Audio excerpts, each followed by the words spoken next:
Hello. Today's video is about how narcissists can abuse without lifting a finger. Everyone who knows much about narcissistic abuse knows their tactics. Things like gaslighting, invalidation, scathing criticisms, baiting, projection, the list goes on and on. Narcissists also have other ways to abuse their victims that are so subtle they are often overlooked because the narcissist really isn't doing anything.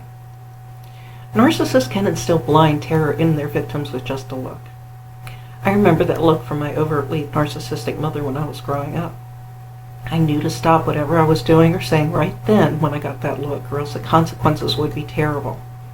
Naturally, I obeyed, and I didn't have to face consequences after that look.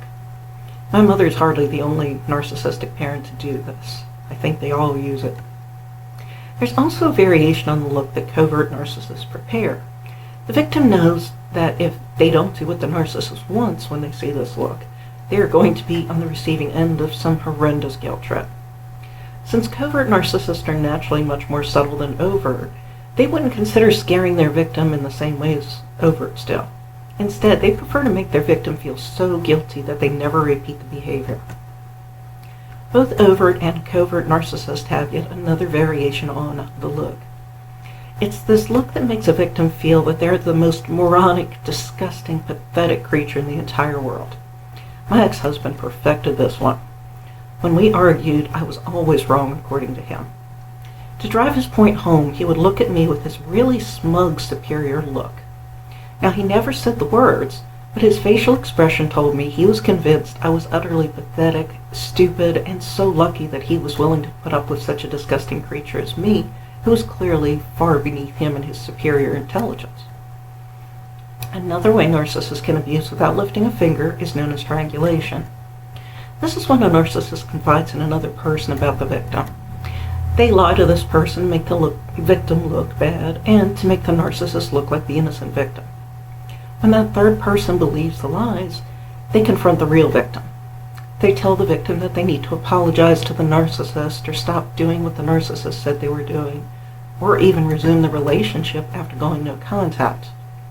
The narcissist does nothing while this person abuses the victim on their behalf. Clearly, narcissists have abuse down to a science. Now, if you face any of these situations when dealing with a narcissist, chances are at some point you're going to think you're reading too much into their actions. You may even think something is mentally wrong with you to think the narcissist meant anything more than a simple look at you. Or maybe they were just confiding in a friend about your troubled relationship. Please get these thoughts out of your head immediately. You aren't reading too much into anything. Every single thing narcissists say and do has purpose. You're correct in assuming that those looks meant whatever it was you think they meant, and that the person telling you what you were doing wrong by the narcissist is being used by the narcissist to control you. When these things happen, the first step I always suggest is pray. Ask God to guide you and give you wisdom and creative ideas for handling the situation. Also remind yourself that nothing narcissists do is innocent. Every single thing has a self-serving motive. These behaviors really have nothing to do with you. They're about the narcissist trying to gain control over you. Don't allow yourself to give in to that control.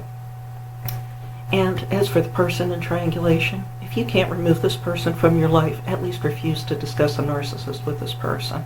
You'll just save yourself a lot of frustration. Thank you for watching my video.